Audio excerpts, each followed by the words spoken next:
ശബരിമലയിൽ ദർശനം നടത്തിയെന്ന് 48 വയസ്സുകാരി. കൗമുദി ഹെഡ്ലൈൻസിലേക്ക് സ്വാഗതം. ശബരിമലയിൽ ദർശനം നടത്തിയെന്ന് ചെന്നൈ വെല്ലൂർ സ്വദേശിനിയായ യുവതി. സർക്കാരിന്റെ പട്ടികയിലുള്ള 48 വയസ്സുകാരി ശാന്തിയാണ് നവംബറിൽ ദർശനം നടത്തിയത്. 52 അംഗ തീർത്ഥാടക സംഘത്തോടൊപ്പമാണ് ദർശനം നടത്തിയതെന്നും വെളിപ്പെടുത്തൽ. സർക്കാർ കോടതിയിൽ നൽകിയ പട്ടികയിൽ 12ാമതാണ് ശാന്തി. തിരിച്ചറിയൽ രേഖയിലും ഇവർക്ക് 48 വയസ്സ്. ഭർത്താവ് നാഗപ്പനും യുവതിക്കൊപ്പം ദർശനം നടത്തിയിരുന്നു. യുവതികളുടെ പട്ടികയിലെ പിഴവ് പുറത്തു വന്നതിന് പിന്നാലെയാണ് ദർശനം നടത്തിയെന്ന വെളിപ്പെടുത്തലുമായി യുവതി എത്തിയത്.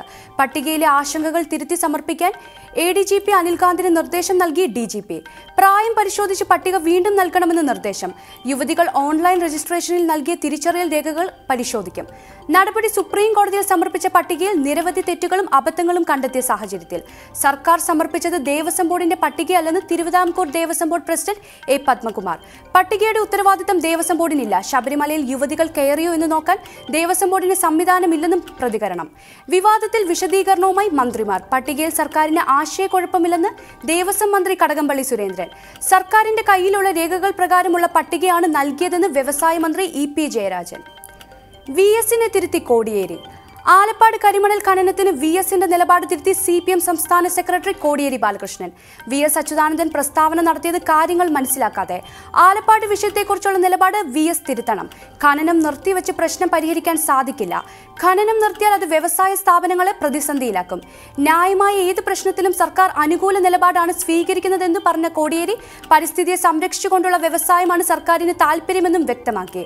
ആലപ്പാട് വിഷയത്തെ സംബന്ധിച്ച് ശാസ്ത്രീയ പഠനങ്ങൾ നടത്തുന്നുണ്ട്. വിഷയത്തിൽ സംഘർഷമുണ്ടാക്കുക എന്നതല്ല സർക്കാരിന്റെ നിലപാട്. എല്ലാ വശങ്ങളും പരിശോധിച്ച ശേഷം പൊതു താൽപര്യം നോക്കിയാണ് സർക്കാർ തീരുമാനമെടുക്കുന്നതെന്നും കോടിയേരി. സഹായം തേടി കന്യാസ്ത്രീകൾ. ബിഷപ്പ് ഫ്രാങ്കോ മുളയ്ക്കലിനെതിരെ മൊഴി നൽകിയ 4 കന്യാസ്ത്രീകൾ മുഖ്യമന്ത്രിക്ക് കത്ത് നൽകി. സാക്ഷികളായതിനാൽ ഭീഷണിയുണ്ടെന്ന് കന്യാസ്ത്രീകൾ. ബലാത്സംഗ കേസ് അട്ടിമറിക്കാൻ നിരന്തരം ശ്രമം നടക്കുന്നു. ചികിത്സയ്ക്കും യാത്രയ്ക്കും പോലും സഭയിൽ നിന്ന് പണം നൽകുന്നില്ല. സമ്മർദ്ദത്തിലാക്കാനുള്ള ശ്രമത്തിന്റെ ഭാഗമാണ് സ്ഥലം മാറ്റമെന്നും കത്തിൽ പറയുന്നു. കുറവിലങ്ങാട് മഠത്തിൽ തുടരാൻ അനുവദിക്കണം. വിഷയത്തിൽ അടിയന്തരമായി മുഖ്യമന്ത്രി ഇടപെടണമെന്നും കത്തിൽ ആവശ്യം. കന്യാസ്ത്രീയെ പീഡിപ്പിച്ച പരാതിയിൽ ബിഷപ്പ് ഫ്രാങ്കോ മുളയ്ക്കലിനെതിരെ സമരം നടത്തിയ 5 കന്യാസ്ത്രീകളെ സഭ സ്ഥലം മാറ്റിയത് കഴിഞ്ഞ ദിവസം. സഭാ നടപടി സമരത്തിന് നേതൃത്വം നൽകിയ സിസ്റ്റർ അനുപമ, കന്യാസ്ത്രീമാരായ ജോസഫിൻ, ആൽഫി, നീന റോസ്, ആൻസിറ്റ എന്നിവർക്കെതിരെ പരസ്യ സമരത്തിനിറങ്ങിയത് സഭാ നിയമങ്ങളുടെ ലംഘനമെന്ന് ചൂണ്ടിക്കാട്ടിയായിരുന്നു നടപടി. സഭാ നിയമങ്ങൾ പാലിക്കാൻ കന്യാസ്ത്രീകൾ ബാധ്യസ്ഥരെന്ന് missionaries of Jesus mother general Regina Kadamthottam പുറത്തിറക്കിയ ഉത്തരവിൽ പരാമർശം. സഭയുടേത് പ്രതികാര നടപടിയെന്ന് കന്യാസ്ത്രീകൾ ആരോപിച്ചിരുന്നു. മമതയുടെ മഹാസഖ്യം. BJP-ക്കെതിരെ ശക്തി തെളിയിച്ച് ബംഗാൾ മുഖ്യമന്ത്രി മമതാ ബാനർജിയുടെ മഹാറാലിക്ക് കൊൽക്കത്തയിൽ തുടക്കം. 2019 ലോക്സഭാ തിരഞ്ഞെടുപ്പിൽ BJP-ക്കെതിരെയുള്ള മഹാസഖ്യം കൂടിയാണ് ഐക്യ ഇന്ത്യ റാലിയുടെ ലക്ഷ്യം. റാലിയിൽ 20-ലധികം പ്രതിപക്ഷ പാർട്ടി നേതാക്കൾ പങ്കെടുക്കുന്നു. ദളിത് നേതാവ് ജിഗ്നേഷ് മേവാനി, ഹാർദിക് പട്ടേൽ എന്നിവർ റാലിയിൽ ജനങ്ങളെ അഭിസംബോധന ചെയ്തു.